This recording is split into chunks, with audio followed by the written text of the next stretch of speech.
excerpts. Prokofiev, the Which bird, one? the bird. Okay. Like Peter on the wall for a few minutes. We just improvised for a while. Licorice mix. We need a Sorry, you remember quintet the or beat? anything like that. Licorice noodles. He remembers the piece. I just remember the name.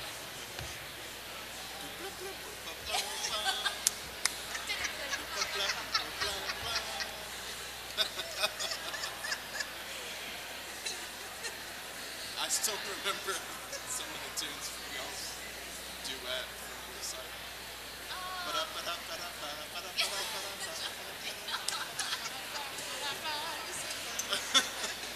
Was it live or dinner? I should have that memorized. I've been working on this, but it's not up to par yet.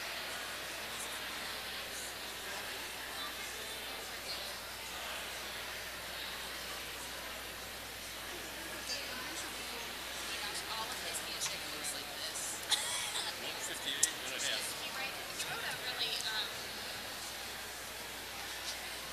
it nice or kind of weird? If their clocks are correct. yeah, he Okay. Well, no, not all cell phone carriers agree as to what the time is. They're all 5 seconds. So when really A schools were all Anderson, and it was all just stellar, and then So most people use. yeah, they're great. But then when we started playing like Strauss, it was always there's really awkward fingers, particularly deciding the right voices that we realize that this music is really great, but it's hard. Does he write for any other instruments? So you used the bathroom. Those are the 159 and 30 seconds right now. All right, guys, let's get ready. She says get ready. Here we go. Hands up. How are you, Doug? You ready? I'm sitting up ready.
Please be seated.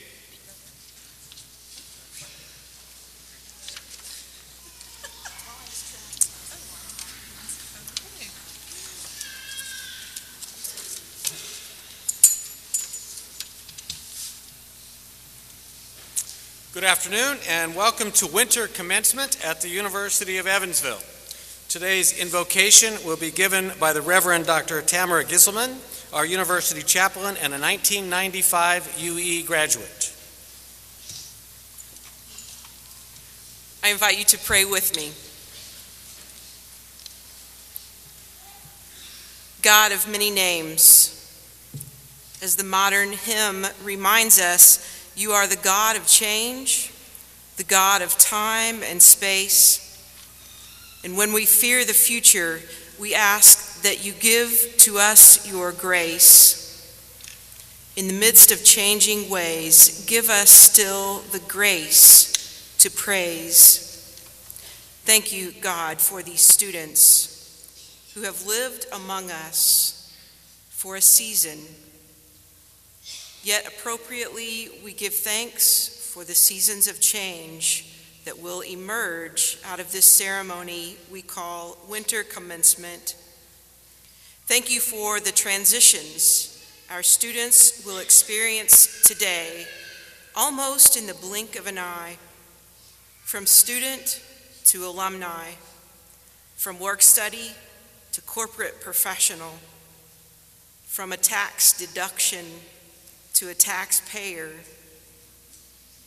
On days like today, we can't help but look back to see how far we've traveled in life. 5 years ago, Americans elected the first African-American president of the United States. 5 years ago, much of the world experienced economic meltdown primed by the collapse of would-be giants on Wall Street. 5 years ago, we watched China host the Olympic Games for the first time, only weeks after a magnitude 7.9 earthquake struck the Sichuan province, killing more than 69,000 people. When so much of the change in the world seems out of our control, God calls us to look back and assess those changes that have come about.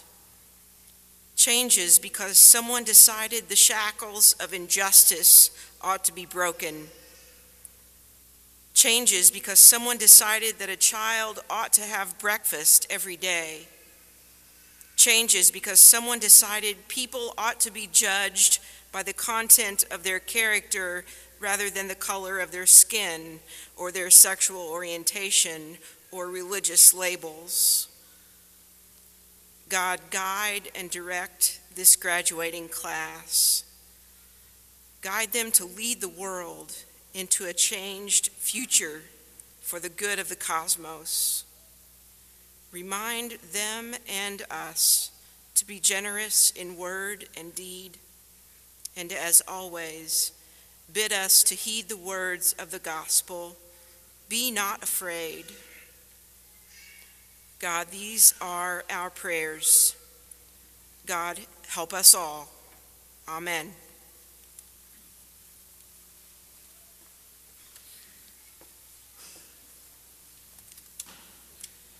Thank you, Reverend Gisselman. I've spent a bit more than 4 decades in higher education, first as an undergraduate and graduate student, then a faculty member, and now a president. During that time, I've developed a tremendous enjoyment of and appreciation for commencement ceremonies. Events like our gathering today, after all, are an affirmation of all that we stand for. It's an opportunity to celebrate accomplishment and potential, to recognize not only our graduates, but also our faculty, to send forth a talented group of young men and women who are quite literally commencing the rest of their lives, fortified by an education at a remarkable institution of higher learning. We salute our graduates and commend you for your fortitude, your resilience, and your talent. And of course, we wish you great good luck in the years ahead. As you leave this place, I hope you recognize the transformations that have occurred during your time here. I'm reminded of a conversation I had with a UE student at Harlexton during my first year as president. On my first visit to the manor, I asked her what her Harlexton experience had meant to her, and she said, "I came here as a college student, and I'll leave here as an adult." The growth in her knowledge, in her awareness of the broader world, in her self-confidence, it was all palpable. She's now much better prepared not only to deal with the challenges life will present to her, but to recognize and seize the opportunities that others might pass by. And this kind of transformation doesn't just happen in places like Harlexton. Every day on this campus, I see the power of mission, a power that is amplified by the human scale of this place. UE is committed to his students as individuals, and the relationships you've developed here with fellow students, with faculty, with staff, will continue to enrich your lives many years after you've left Evansville. Please don't assume that this is the case for all college graduates or at all institutions. Indeed, I often argue that an education at a place like UE is the best education in the world, largely because the level of individual attention, the maintenance of academic standards, and the recognition that a well-educated person is a broadly educated person are hallmarks of our institutional identity. In particular, at UE, you are pushed to engage critically with the world around you. Our curriculum and our faculty have challenged you to grow intellectually, to examine pat assumptions, to know how to ask the right questions, how to look past stereotypes. Perhaps most importantly, if we have succeeded, your years at UE have nurtured in you an appetite for learning throughout your life, for recognizing that the knowledge you now possess is simply a foundation for a much more comprehensive and even deeper learning experience in the decades ahead. So when we encourage you to go forth and do good things, maybe even great things, we do so confident in the knowledge that your time here has equipped you in obvious and not so obvious ways to wring out of life all that it has to offer. In a column written several years ago, the humorist Dave Barry, I hope you have had a chance to read Dave Barry, developed a list of 16 things it took me 50 years to learn. Among the list were such things as never lick a steak knife, and there comes a time when you should stop expecting other people to make a big deal about your birthday. That time is age 11. But Barry includes on the list several more serious pieces of advice that I think are spot on and which I encourage you to remember in the years ahead. First, do not confuse your career with your life. I would hope that a liberal arts education is in part designed so that you won't forget that distinction. Second, Barry encourages us to embrace life with passion and with a bit of daring. As he puts it, nobody cares if you can't dance well, just get up and dance. The dance is, after all, what life is ultimately about. A final word. As you bathe in the validating and affirming messages of praise and tribute on Commencement Day, don't forget that this moment is not only about you. Sir Isaac Newton famously wrote that if he could see further than others, it was because he stood on the shoulders of giants. Your presence here today is due in some considerable measure to the shoulders on which you've stood. The folks who brought you into this world, who nurtured you through good times and bad, who were there when you needed them. In truth, you sometimes didn't particularly want or appreciate their assistance or directing hand. But they have persisted, God bless them, and now it is their time to bask in the reflected light of your recognition. What they have done is profound, and you wouldn't be here without them. Many of you will be fortunate enough to bring new life into this world to nurture and love. When that happens, You'll get about the business of breadwinning, of supporting your spouses and partners, of making your sons and daughters do their homework and go to bed at a reasonable time, and help them make good choices, and learning that there are consequences when they don't. And as your years as parents unfold, you'll better appreciate what your fathers and mothers and other loved ones have done for you. So have a wonderful day. Do enjoy and accept the warm words of praise, for you've earned them.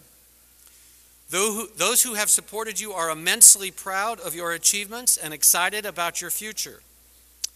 But as you celebrate, don't forget to give mom or dad or grandma or grandpa, aunts, uncles, friends, any of the folks who've made it possible for you to be here, a hug. Tell them you love them and tell them thanks. Someday you'll be on the receiving end of such thanks, and it will mean more to you then than you can possibly imagine today. So to all of you here today, graduates, moms and dads, family members, supporters, all of you, congratulations. The University of Evansville is very proud of you. Our commencement speaker today is Mark Valenzuela, Associate Professor of Civil Engineering. During the university's spring commencement in May, Dr. Valenzuela was named the 2013 Outstanding Teacher of the Year. The University of Evansville Alumni Association presents this award annually to a faculty member who is nominated by students, faculty, or administrators for his or her exemplary teaching abilities.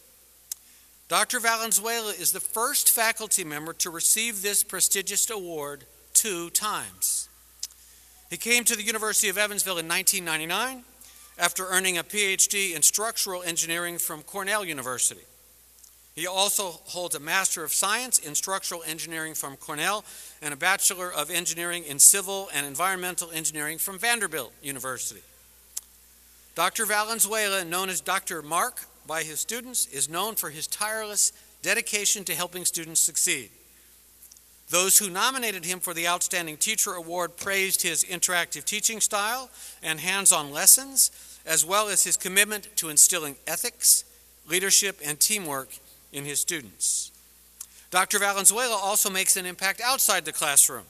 He advises several student organizations, including the ACES Concrete Canoe Team, which has qualified for the Nationals 4 times in the last 5 years. I am pleased to welcome Dr. Mark Valenzuela to deliver the commencement address.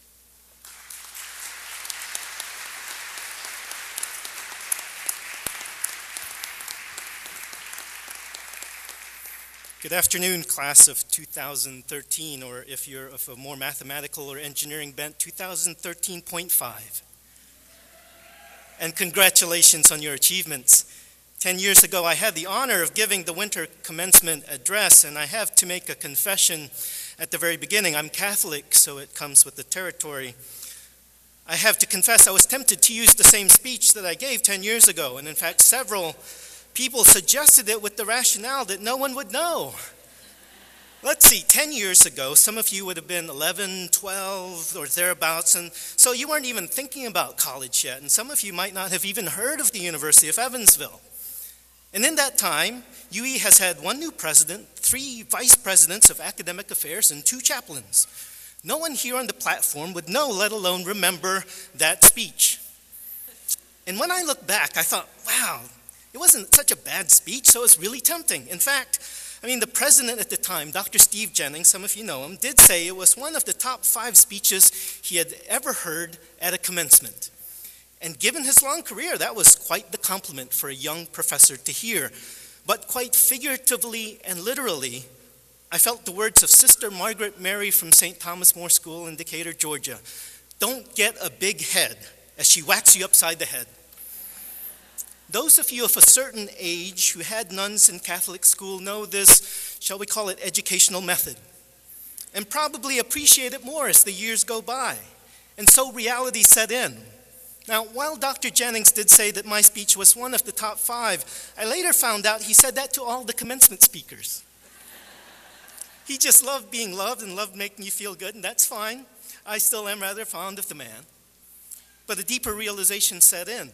10 years ago, in extolling the virtues of professional programs, the humanities, social sciences, and the fine and performing arts in the context of a changing world, I was thinking about how to react to and navigate an uncertain and unknown landscape known as your future. Now, don't get me wrong, there's virtue in being able to respond deftly to changing circumstances, but that position is more about survival and less about living and thriving. And so I'm reminded of the proverb, where there is no vision, the people perish. And particularly this year, in 2013, as we look back 50 years to 1963, we have looked back at the inspiring words and vision of President John F. Kennedy and his call to a new frontier. And we look back to 1963 at the Reverend Dr. Martin Luther King Jr. and his dream that's deeply rooted in the American dream. And we look back to 1963 at Pope John XXIII and his vision of a Catholic Church with windows thrown wide open to the modern world. And we're reminded of visions that changed lives and gave people life. Unfortunately for you, I am neither president, nor preacher, nor pope. But by the grace of God, I am what I am, in the words of the Apostle Paul, feeling a bit unworthy of the moment and looking at my faculty colleagues and knowing that any one of them can be here in my place, deserving of honor. But sometimes inspiration comes not from presidents and preachers and popes, but from people much closer. I am inspired by my colleagues' dedication to see you succeed, to travel with you to conferences and academic competitions, to cheer you on at plays, recitals, athletic events, philanthropic events, to celebrate your accomplishments and to be there even through the troubling times. Through nights and uncounted weekends, these faculty colleagues, day in and day out, live by example the founding vision of our university, summed up in a motto that celebrated the university's 150th founding anniversary: civic mission, sacred trust. Civic mission, sacred trust honors the university's beginnings as both a civic institution with deep roots in the city of Evansville, as well as an institution with strong ties to the Methodist Church. So the motto grounds our identity in our beginnings, connecting us to those men and women of Evansville who put their trust in an institution that they knew would provide lasting good for young men and women in a future they could scarce imagine. And this is the vital vision that breathes life and hope into this institution and her faculty and staff, and provides us today with insight into how you all as graduates can face the future unafraid. So a little history lesson from a civil engineering professor. Odd.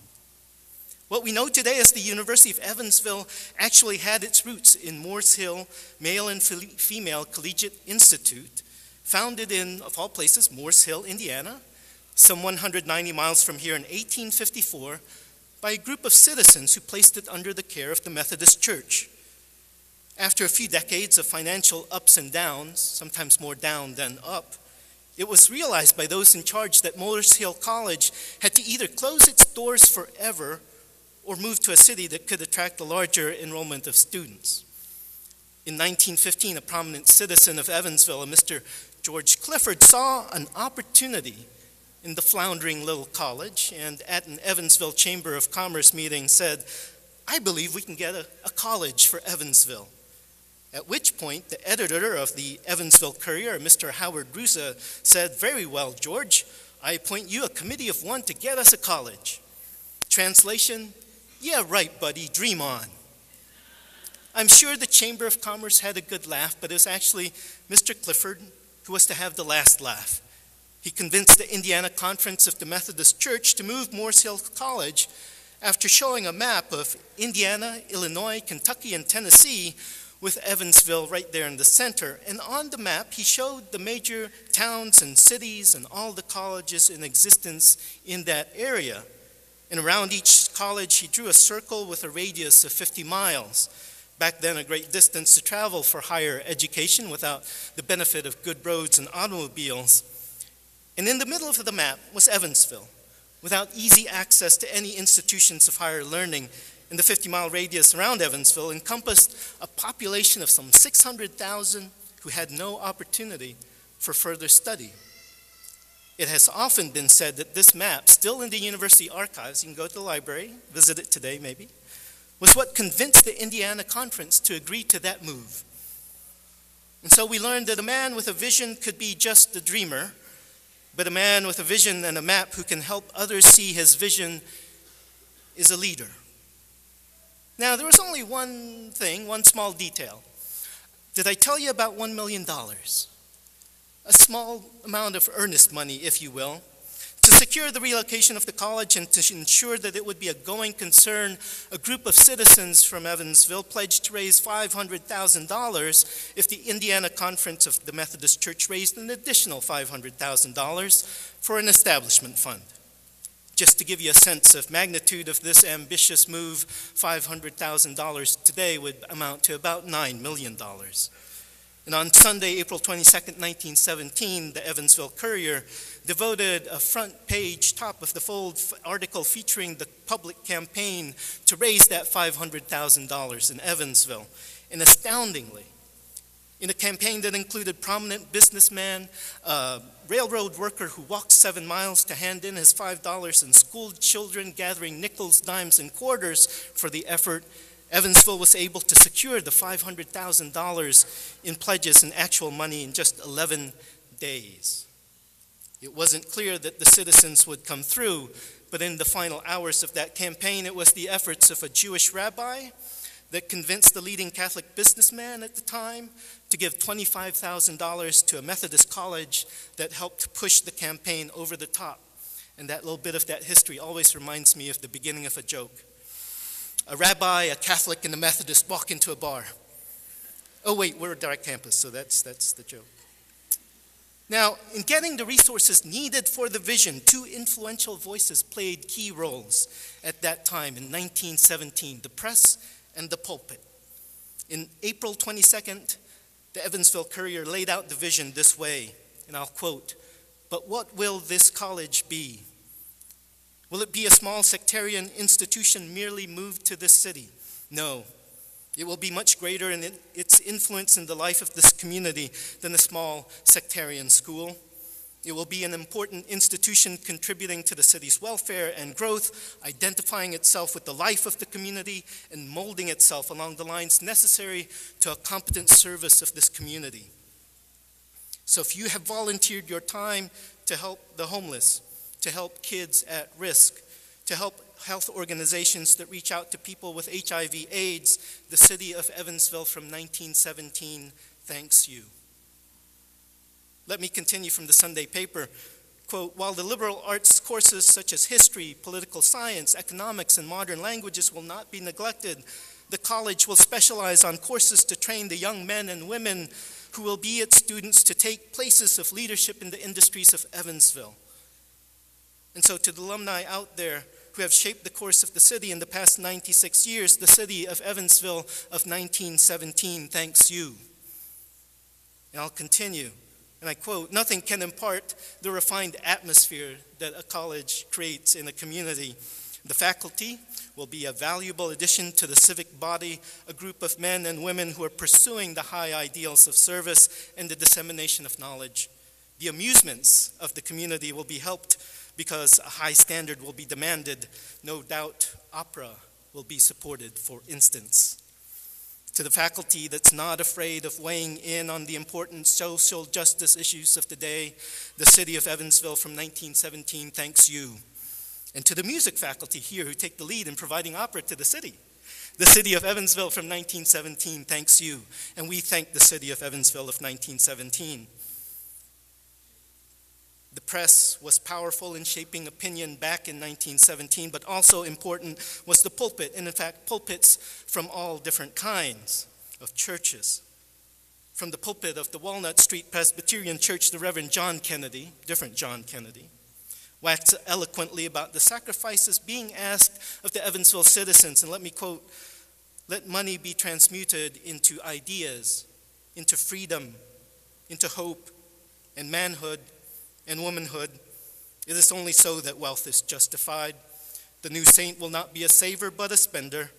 All man has is what he gives. Ideas are, after all, more powerful than money.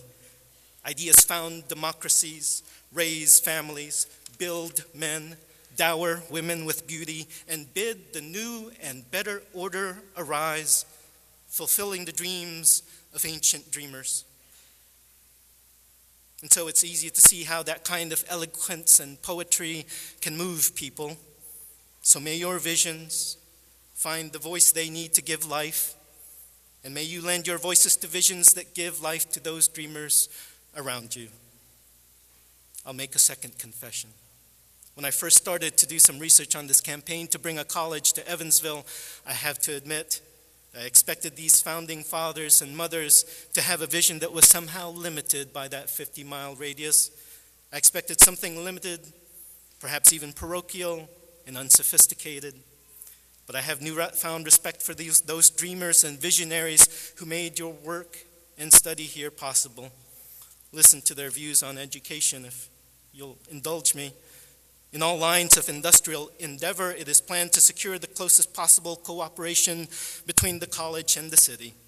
It is planned to have the students in industrial courses spend part of their time working in the industries of the city, and it is planned to have the heads of these industries give lectures to these students.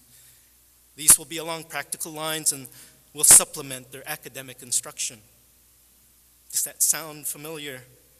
Experiential education, anyone? The importance of internships and co-op? A college education mindful of meaningful careers? I'm wondering if Mr. Gene Wells is here, or maybe the staff of the Career Services. The city of Evansville from 1917 thanks you, and we thank those citizens. And rather than being sectarian or parochial, the college would prove through its history that it was open and welcoming across various boundaries. The Link, the college yearbook, featured 3 international students in the graduating class of 1922, one from Korea, one from China, and one from Armenia, 2 of whom were refugees from wars. Consider that in 1934, Evansville College admitted African American students 15 years before the Evansville schools started integration, and 22 years before full integration throughout the public school system. And as Ralph Olmsted notes in his history of the university, the students of Evansville College back then were much more open to that change than those who agonized over the decision to integrate. And that's true today, and I'm thankful for the youth for their openness.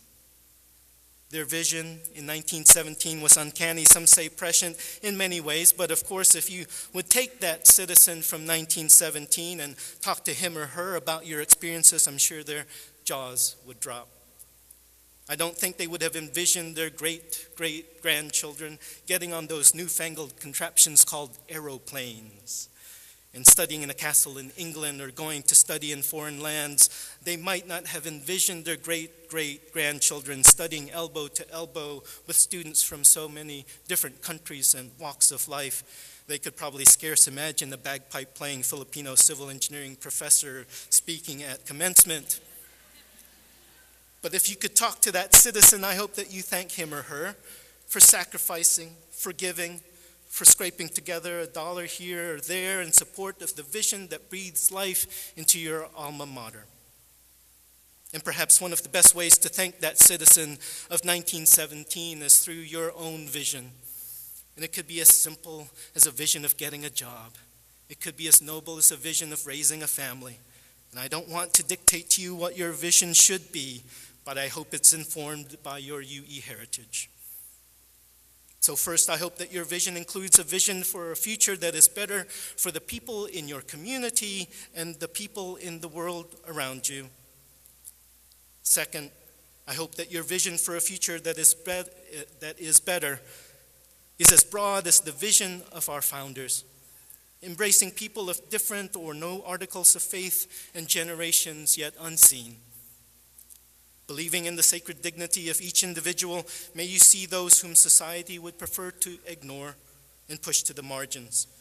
Those who are poor, those who are young and exploitable, those who are developmentally disabled, those who are elderly and neglectable, and those who are radically different from how you look and how you are in gender, sexual orientation, ethnicity, class, language, citizenship status, and way of life. And finally, may you live these visions out. And in 96 years, may the generations who benefit from your vision and your work turn to thank you from afar.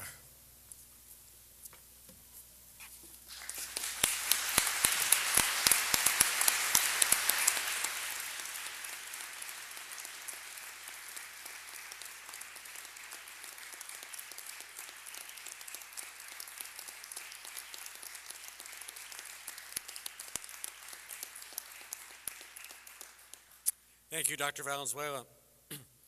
Each year, the General Board of Higher Education and Ministry of the United Methodist Church grants an Exemplary Teacher Award. This award recognizes excellence in teaching at United Methodist Church-related institutions of higher education. This year, the Exemplary Teacher Award goes to Douglas Stamps, Professor of Mechanical Engineering. We seem to have an engineering theme here this afternoon. Since he arrived at the University of Evansville in 1995, Dr. Stamps' ability to both challenge and support his students has distinguished him as an outstanding member of the faculty. His work in the classroom has earned him the university's Outstanding Teacher of the Year Award, the Dean's Teaching Award in the College of Engineering and Computer Science, and the Outstanding Teacher Award from the Illinois-Indiana section of the American Society for Engineering Education. Before coming to UE, Dr. Stamps was a senior member of the technical staff at Sandia National Laboratories in Albuquerque, New Mexico, specializing in the application of combustion hazards for the U.S. Nuclear Regulatory Commission and the Department of Energy.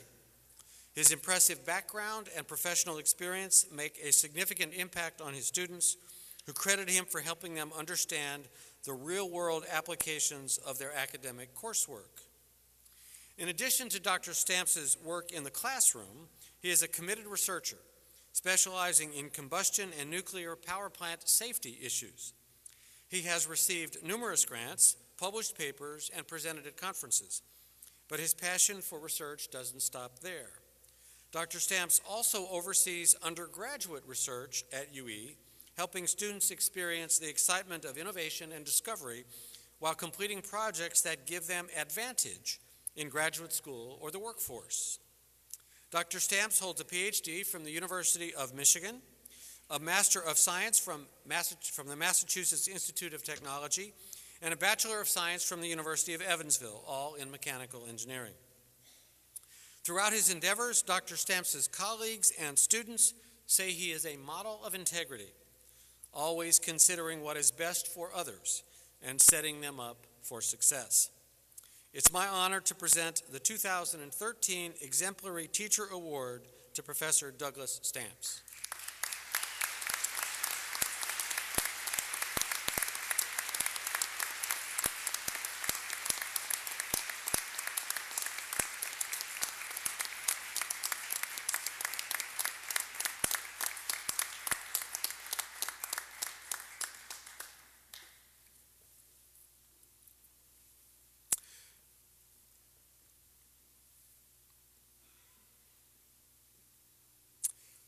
Mark Pillar, President of the Alumni Association Board of Directors, will now welcome today's graduates into the ranks of the alumni. He is a 1971 graduate of the University of Evansville, a retired Major General in the Air Force Reserves, and a retired Delta Airlines captain. It's my honor to welcome him here today.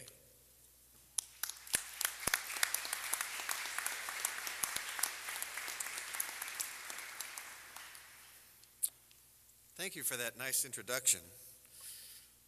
I'm never sure how he's going to introduce me, nor is he ever sure how I'm going to introduce him. Last time he introduced me, I can't tell you what he said. As a pilot, I used to have the eyes of an eagle, and I still do, but now I have the arms of a penguin. On behalf of the Alumni Association and our 30,000 members, it is my honor to welcome you to our ranks. Upon graduation today, you become our newest members. What a great Christmas present.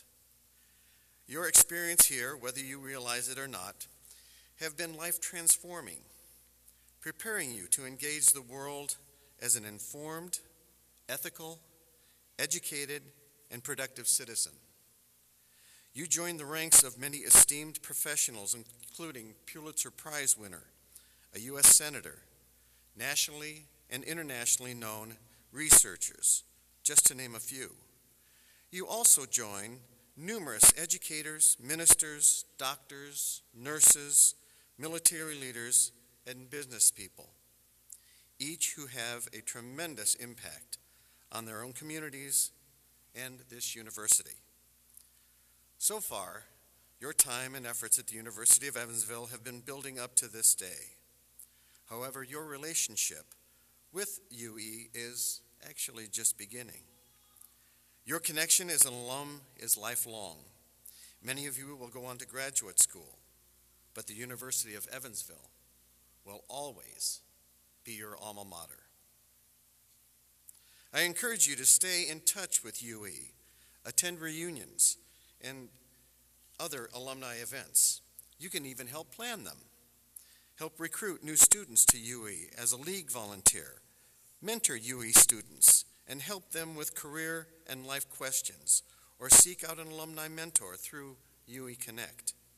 These are just a few ways that alumni remain an active, vital part of the University of Evansville community. Cherish and maintain the personal relationships with classmates and faculty members that you've established here at UE. These relationships truly enrich your life.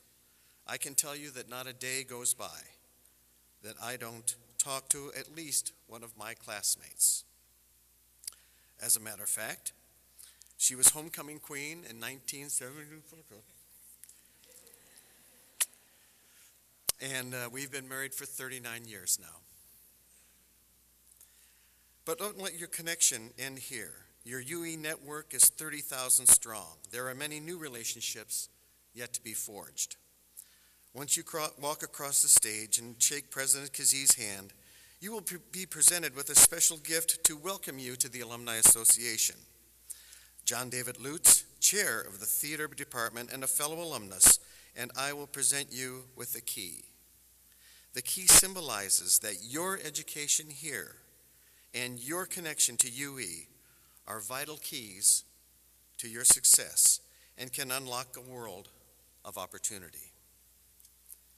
Finally, let me remind you that 95% of you received some sort of financial aid at this university. Much of that money comes from the alumni. Alumni who have given to the university so that others like you can get an education at this remarkable institution. I fully realize that you can't afford a whole lot once you finally get out of school, but if you stay involved, there will come a day when you can afford to help others as we have helped you. Your families in this university are extremely proud of you. Congratulations on this milestone in your life, and welcome to the University of Evansville Alumni Association.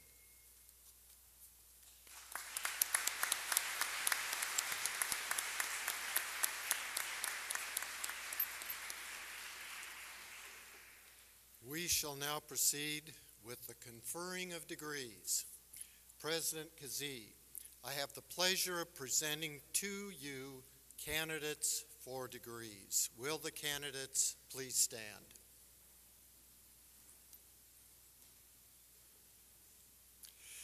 On behalf of the faculty, I certify that these persons have completed the required courses of study at the University of Evansville, and they are presented to you for conferring of degrees.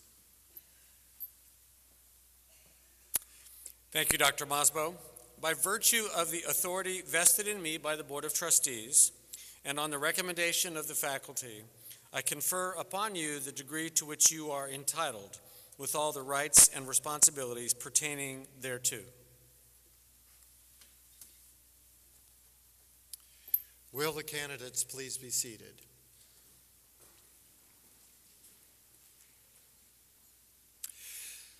Dean Ray Lutgring will call forward the candidates for degrees in the College of Arts and Sciences.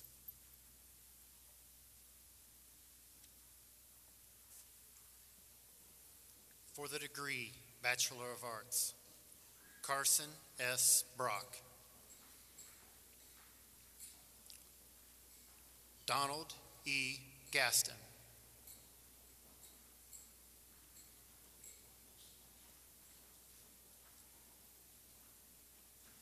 Kendra M. Moorhead, cum laude.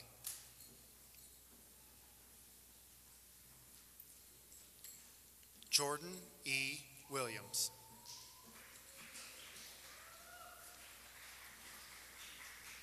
Hyunjin Yoon.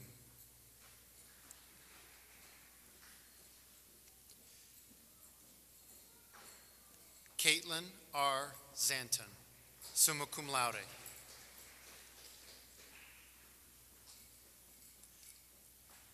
For the degree Bachelor of Fine Arts, Joseph W. Miller.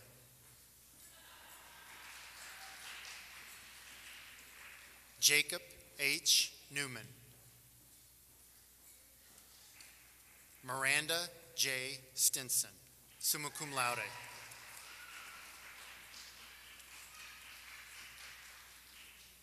For the degree Bachelor of Music and Music Education, Joseph R. Liegers. For the degree Bachelor of Music and Music Therapy, Hillary N. Fisher.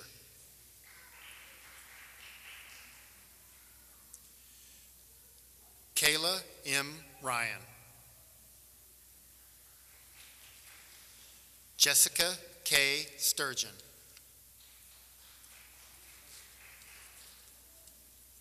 For the degree Bachelor of Science, Abrar Abdulmajid Ahmud, magna cum laude. Addie Anderson.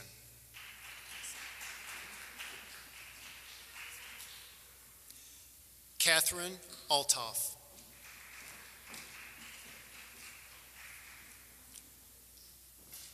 Christine N.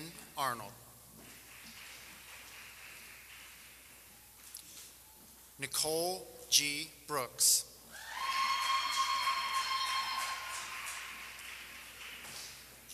Garrett C. Campbell. Gavin M. Chura.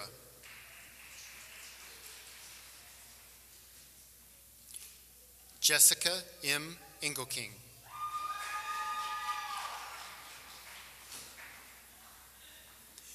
Brandy M. Gu, cum laude.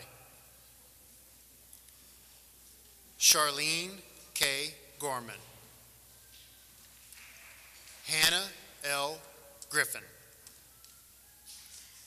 Molly M. Henson, magna cum laude. Abigail M. Hill. Brianna S. Hoffman. Marianne K. Marcotte, summa cum laude.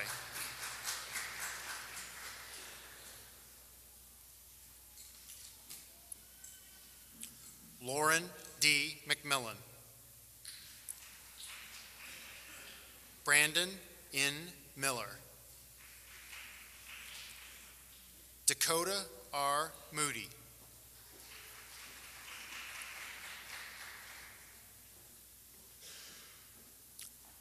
Vanessa L. Parker, summa cum laude. Cyril Patra.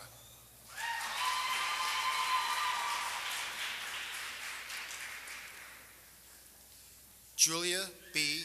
Rigby, cum laude. Amanda C. Sim.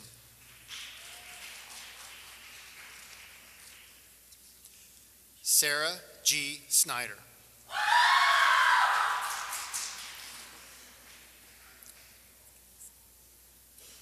Hannah C. Stellenlevsky, summa cum laude.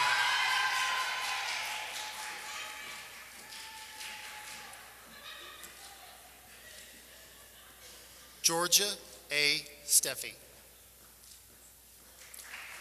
Lauren N. Thomas. Megan S. Thomas.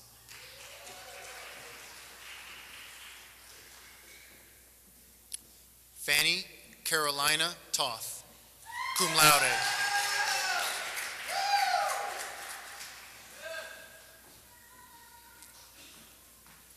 Brianna C. Villanova. Raymond C. Watkins, magna cum laude. Ashley S. Williamson.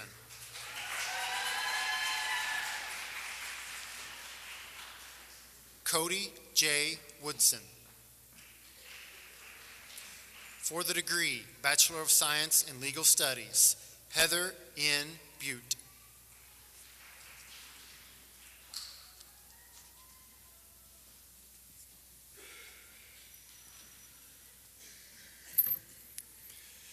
Dean Stephen Stanford will call forward the candidates for degrees in the Schrader Family School of Business Administration.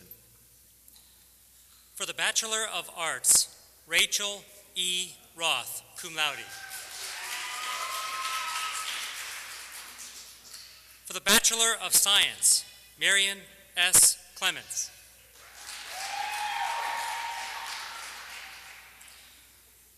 For the Bachelor of Science in Accounting, Cameron Z. Azarian.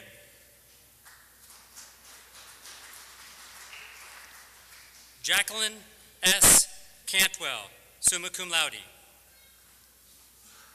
Molly L. Jost, magna cum laude. Bin Yi Wang.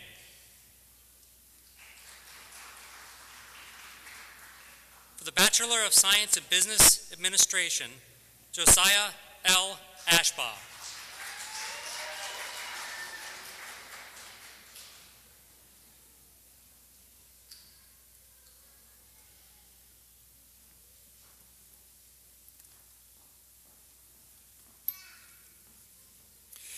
Dean Lynn Penland will call forward the candidates for degrees in the College of Education and Health Sciences.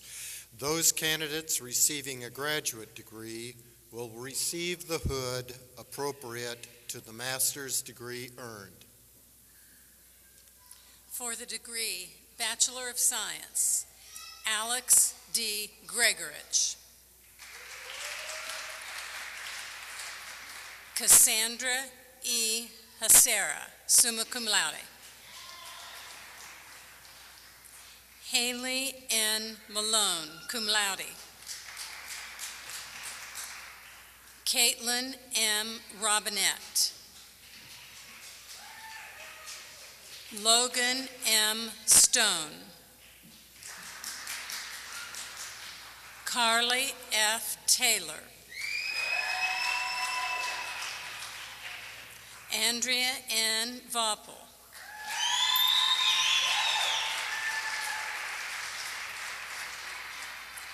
Caitlin R. Wicks, cum laude. For the degree, Master of Science in Health Services Administration, Taylor A. Anderson.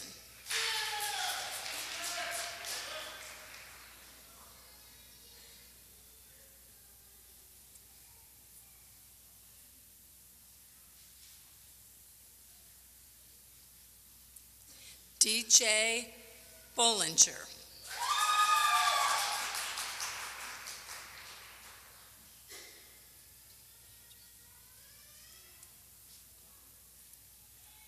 Logan T. Higgins.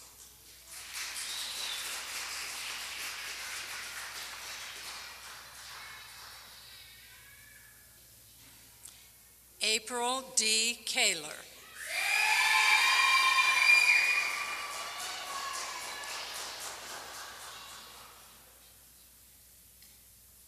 Elizabeth A. Levin.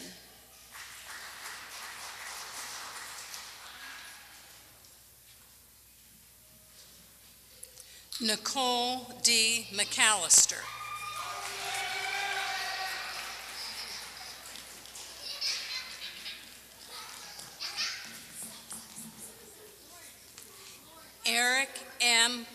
toast. Nicholas T. Roush.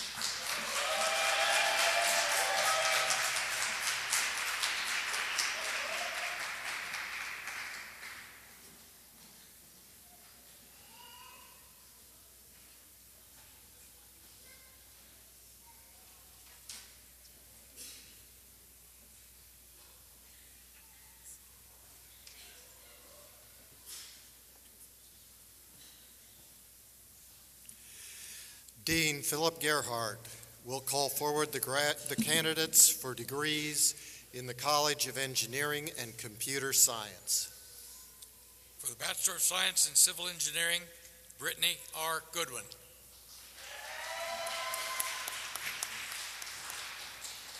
For the Bachelor of Science in Computer Science, William L. Garrett.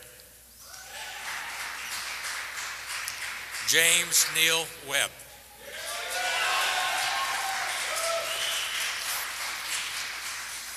For the Bachelor of Science in Mechanical Engineering, Christopher B. French.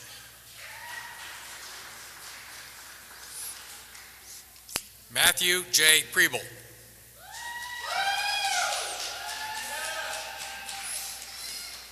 William P. Radcliffe.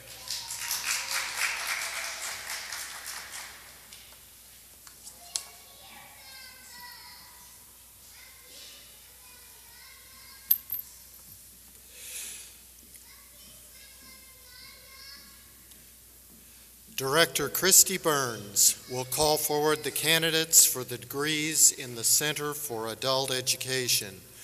Those candidates receiving a graduate degree will receive the hood appropriate to the master's degree earned.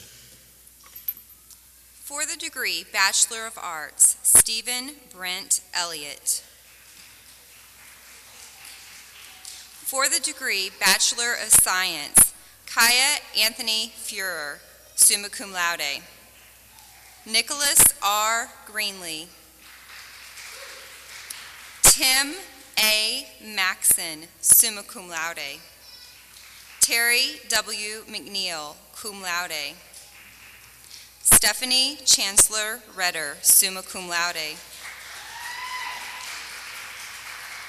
Elizabeth A. Thompson, summa cum laude. Jenny Traylor, summa cum laude.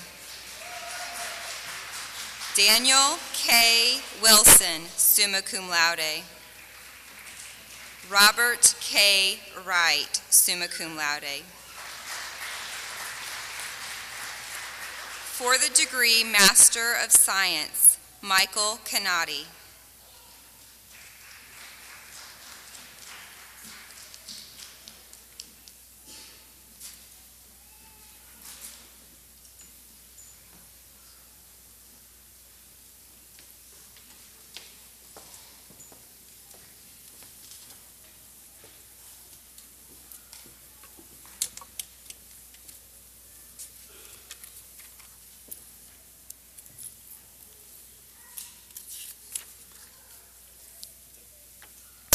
Graduates, the moving of the tassel on the mortarboard from the right to the left symbolizes that you have been granted your degree.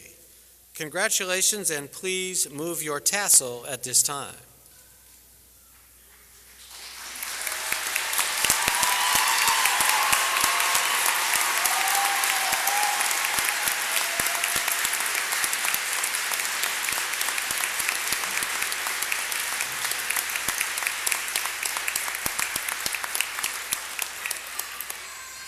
You're going to get to do that one more time.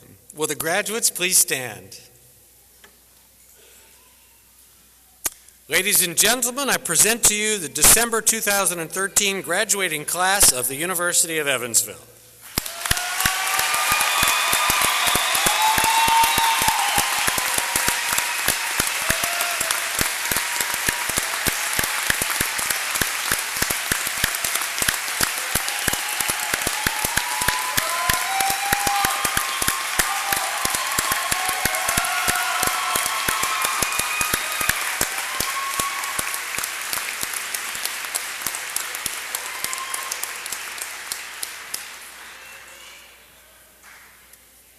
Now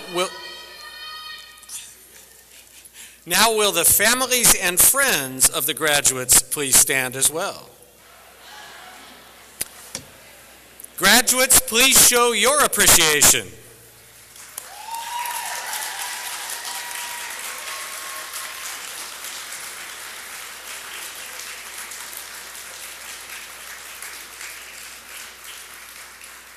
And if you will all remain standing and join me in singing "We Face the Future Unafraid," a hymn that was written to honor the University of Evansville's 150th graduating class. Words can be found on the back of your program.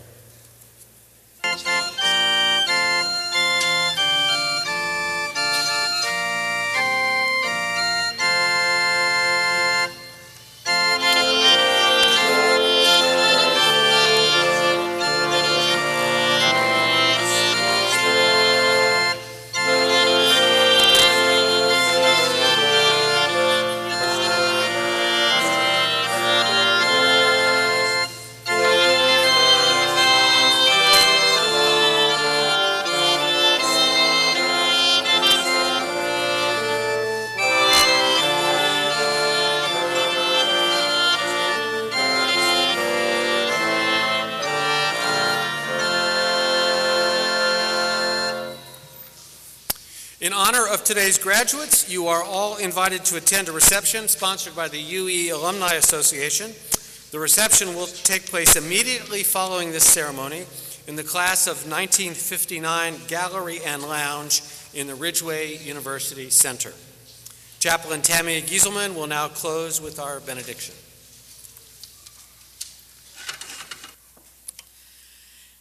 And now, as you leave these hallowed halls, this sacred space, go into the world with a heart that opens for love, with feet that march toward justice, and with hands that extend toward compassion, and go in peace. Amen.